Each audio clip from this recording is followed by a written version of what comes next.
ओम शांति। आज 6 अप्रैल 2026 के प्यारे बाप दादा के अनमोल मधुर महावाक्य हैं। आज की मुरली के सार में ऑलमाइटी अथॉरिटी बाबा ने विशेष स्मृति दिलाते कहा कि बाप है मनुष्य सृष्टि का बीज रूप, सत चित आनंद स्वरूप। उनकी बड़ी भारी महिमा है। उनके पास यह सब वखर हैं। कौन सा वखर है? ज्ञान, गुण, शक्तियाँ, आनंद, प्रेम, यह सब सामग्री शिव बाबा के पास मिलती है। बाबा कहे कोई के पास दुकान होता है तो वह कहेंगे हमारे दुकान में यह वैरायटी है।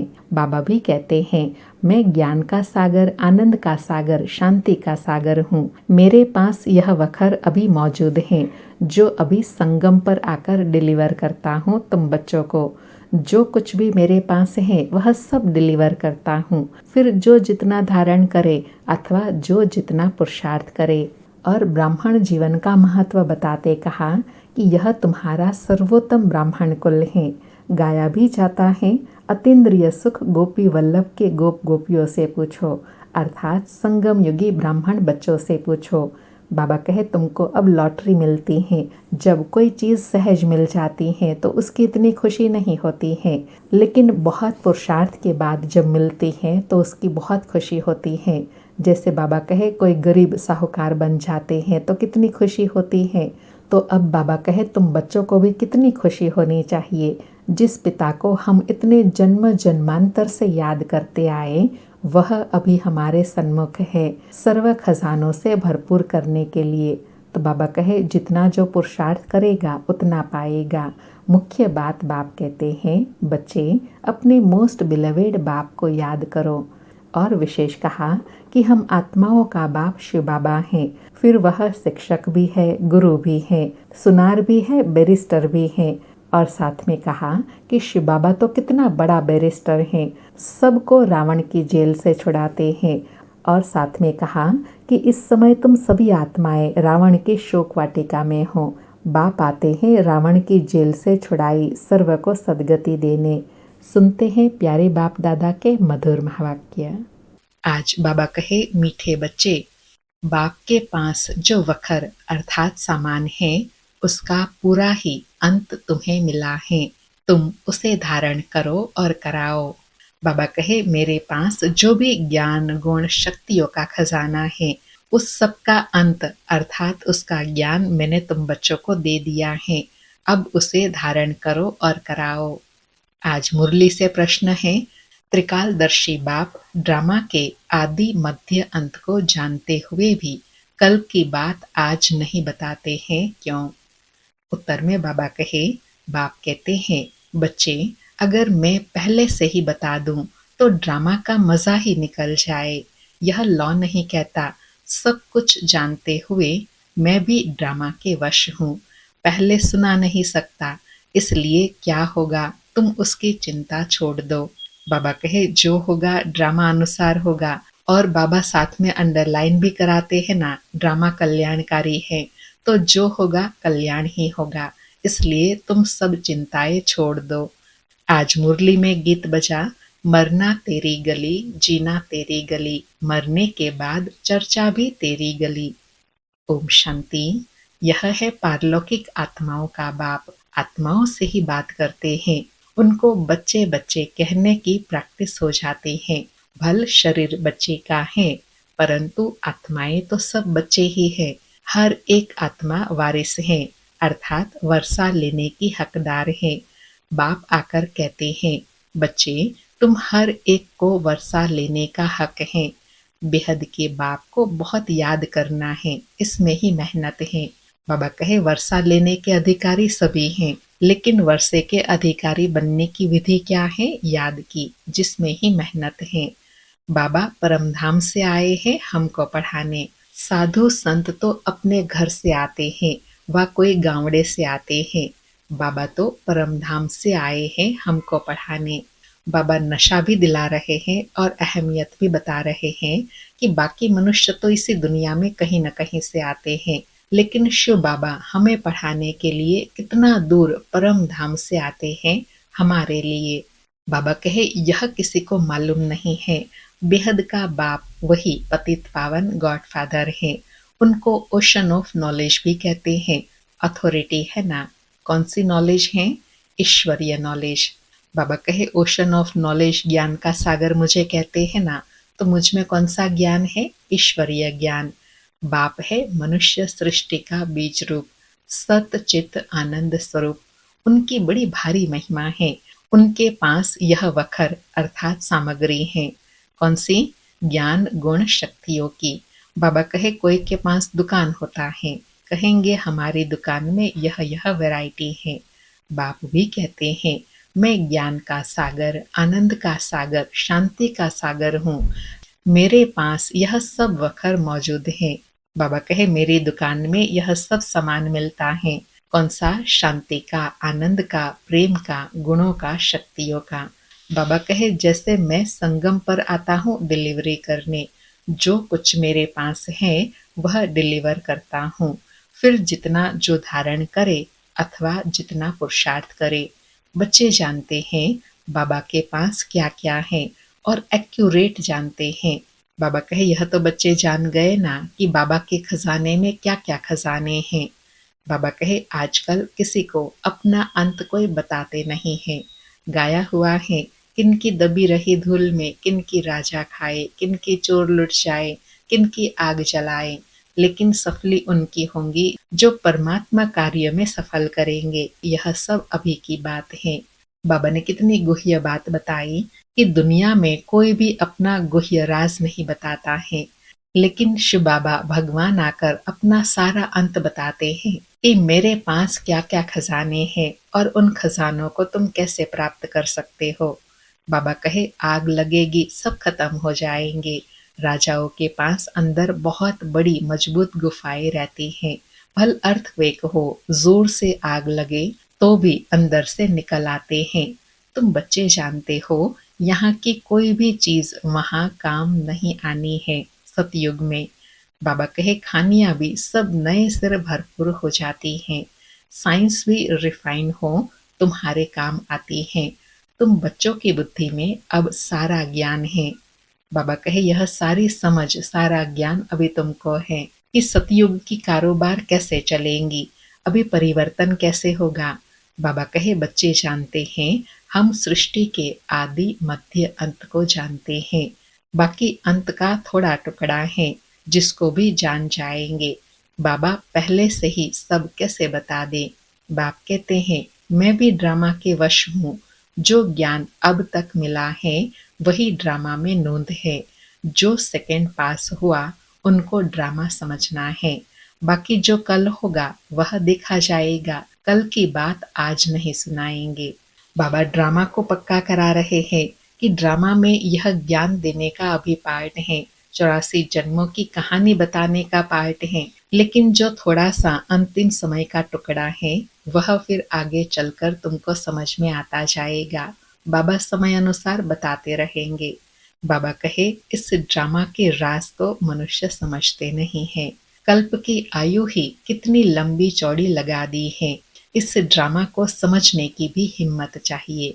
अम्मा मरे तो भी हलवा खाना है, अर्थात कैसी भी स्थिति परिस्थिति हो अपनी स्थिति सर्वश्रेष्ठ रहे। बाबा कहे समझते हैं मर गए जाकर दूसरा जन्म लिया, हम रोए क्यों। बाबा ने समझाया है अखबार में तुम लिख सकते हो यह प्रदर्शनी आज से 5000 वर्ष पहले इस तारीख इस ही स्थान पर इस रीति हुई थी। यह वर्ल्ड की हिस्ट्री ज्योग्राफी रिपीट हो रही है, लिख देना चाहिए। यह तो जानते हैं। बाबा कहे यह तो जानते हैं यह दुनिया बाकी थोड़े दिन है, यह सब खत्म हो जाएंगे। हम तो पुरुषार्थ कर विक्रमाजीत बन जाएंगे। फिर द्वापर से विक्रम संवत शुरू होता है, अर्थात विक्रम होने का संवत। इस समय तुम विकर्मों पर जीत पाते हो तो विक्रमाजीत बन जाते हो। बाबा कहे फिर आधा कल्प विक्रम करते हैं तो विक्रम संवत हो जाता है। बाबा कहे पाप कर्मों को श्रीमत से जीत कर विक्रमाजीत बन जाते हो। वहां सतयुग में तुम आत्म अभिमानी रहते हो, वहां देह अभिमान होता नहीं। कलयुग में देह अभिमान है, सतयुग में पूरा देही अभिमानी बनते हो। परम पिता परमात्मा को भी जानते हो। यह है शुद्ध अभिमान। कौन सा शुद्ध अभिमान है? कि हम परमपिता परमात्मा को जानते हैं, अपनी जीवन कहानी जानते हैं। बाबा कहे, तुम ब्राह्मण सबसे ऊंच हो, तुम हो सर्वोत्तम ब्राह्मण कुलभूषण। यह नॉलेज सिर्फ तुमको मिलती है, दूसरे किसी को मिलती नहीं। तुम्हारा यह सर्वोत्तम कुल है। गाया भी जाता है, अतीन्द्रिय सुख गोपी वल्लभ के बच्चों से पूछो। तुमको अब लॉटरी मिलती है, कोई चीज मिल जाती है, उसकी इतनी खुशी नहीं होती। जब गरीब से साहूकार बनते हैं तो खुशी होती है, अर्थात विशेष और अनोखी चीज जब प्राप्त होती है तो खुशी होती है। बाबा कहे, तुम भी जानते हो, जितना हम पुरुषार्थ करेंगे उतना बाप से राजधानी का वर्षा लेंगे। जो जितना पुरुषार्थ करेगा उतना पाएगा। मुख्य बात बाप कहते हैं, बच्चे अपने मोस्ट बिलवेड बाप को याद करो। यह सबका बिलवेड बाप है, शिव बाबा। वही आकर सबको सुख शांति देते हैं। अभी देवी देवताओं की राजधानी स्थापन हो रही है। वहाँ किंग क्वीन नहीं होते, वहाँ कहेंगे महाराजा महारानी।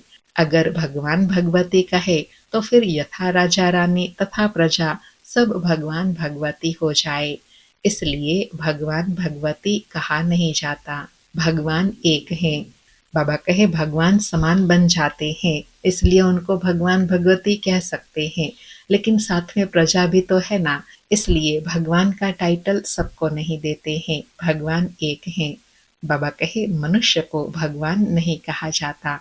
सूक्ष्म वतनवासी ब्रह्मा विष्णु शंकर को भी देवता कहते हैं। सूक्ष्म वतनवासी को हम भगवान भगवती कैसे कहेंगे?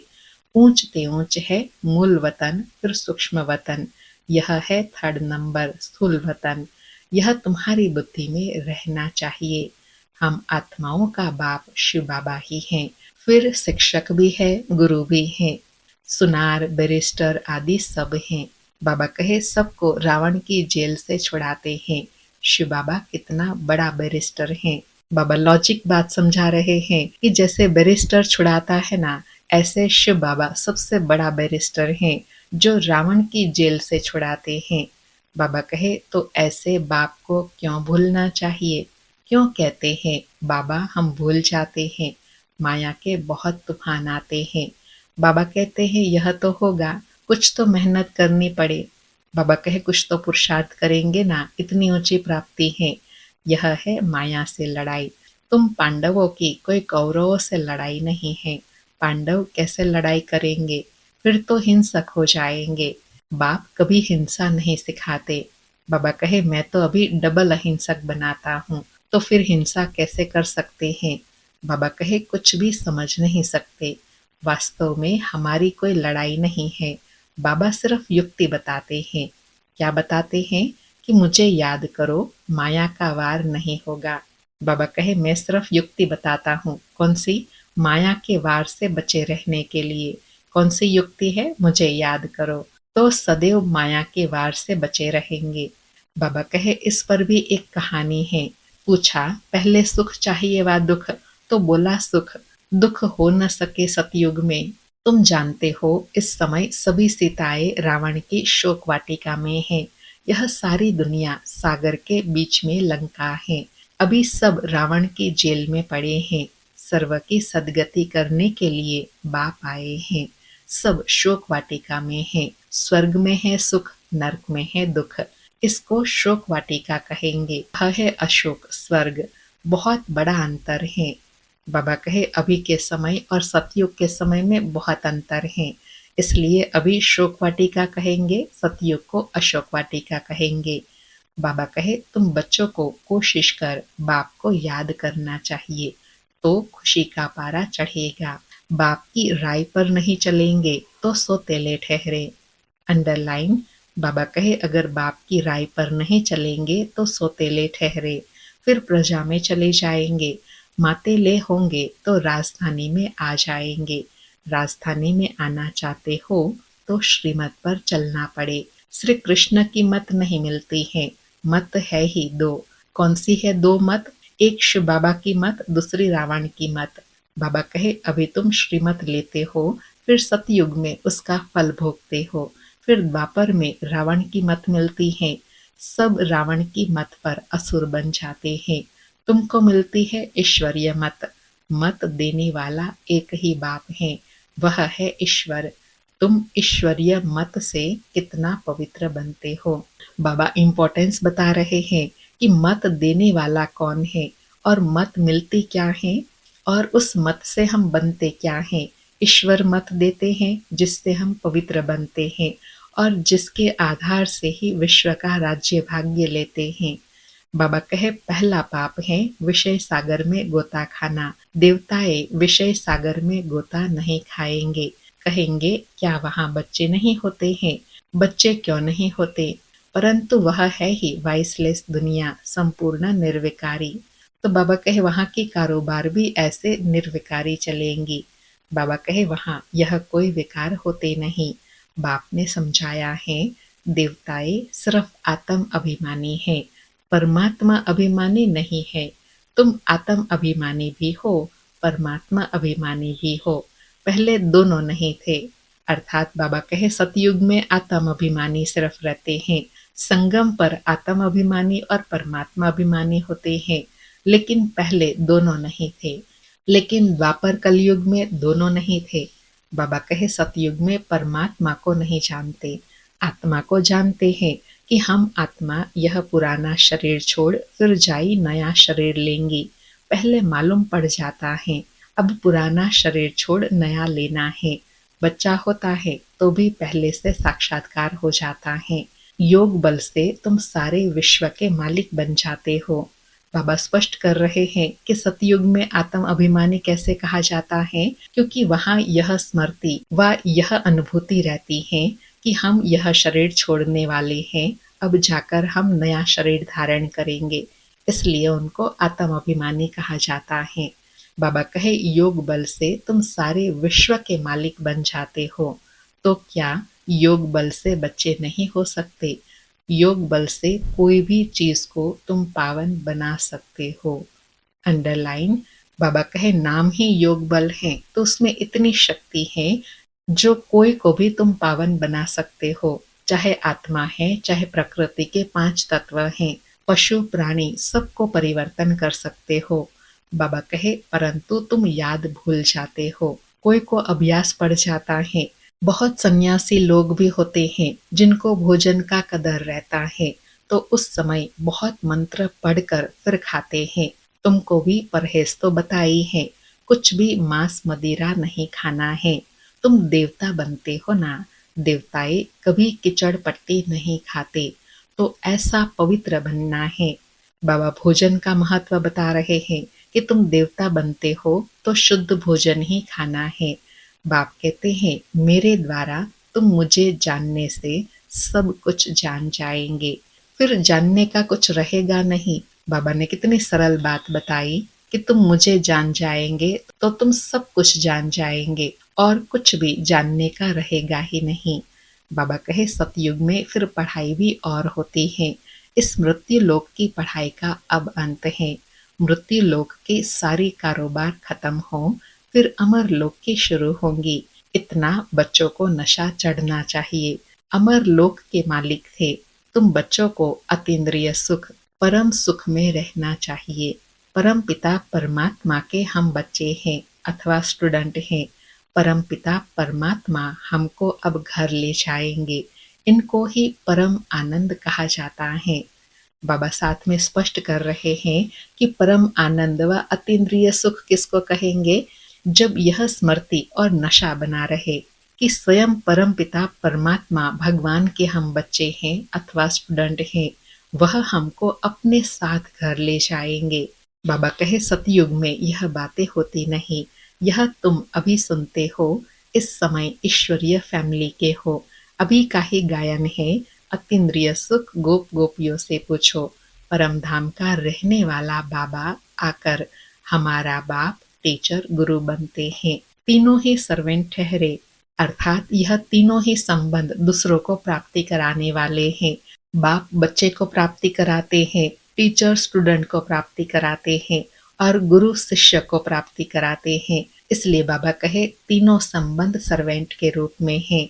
बाबा कहे कोई अभिमान नहीं रखते, कहते हैं हम तुम्हारी सेवा कर तुमको सब कुछ दे निर्वाण धाम में बैठ जाएंगे तो सर्वेंट हुआ ना।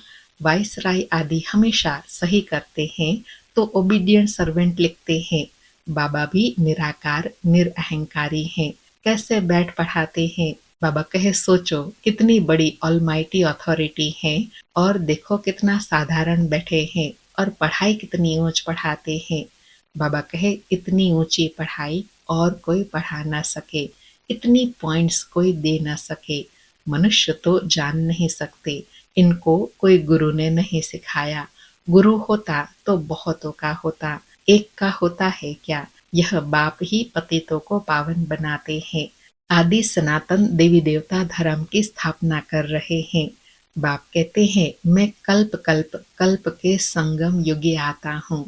कहते हैं ना बाबा हम कल्प पहले भी मिले थे, बाबा ही आकर पतितों को पावन बनाएंगे। 21 जन्म के लिए तुम बच्चों को पावन बनाता हूँ। अर्थात इतनी बड़ी अथॉरिटी आएंगे, भगवान आएंगे, बच्चों से मिलेंगे तो जरूर प्राप्ति भी ऐसी विशेष कराएंगे ना। बाबा कहे तो यह सब धारणा करनी चाहिए, फिर बताना चाहिए बाबा ने क्या समझाया। बाबा से हम भविष्य 21 जन्मों का वर्षा लेते हैं, यह याद रहने से फिर खुशी में रहेंगे। यह परम आनंद है, मास्टर नॉलेजफुल ब्लिसफुल, यह सब वरदान बाप से अभी तुमको मिलते हैं। अर्थात बाबा कहे तो इन वरदानों को, इन टाइटलों को स्मृति में रख के सदा खुशी में रहना है। बाबा कहे सतयुग में तो बुद्धू होंगे, इन लक्ष्मी नारायण को तो कुछ भी नॉलेज नहीं, इनको होती तो परंपरा से चली आती। तुम जैसा परम आनंद देवताओं को भी नहीं हो सकता। बाबा कितना नशा दिला रहे हैं कि तुमको जितना परम आनंद अतीन्द्रिय सुख का अनुभव होता है उतना कोई भी युग में किसी को नहीं होता है।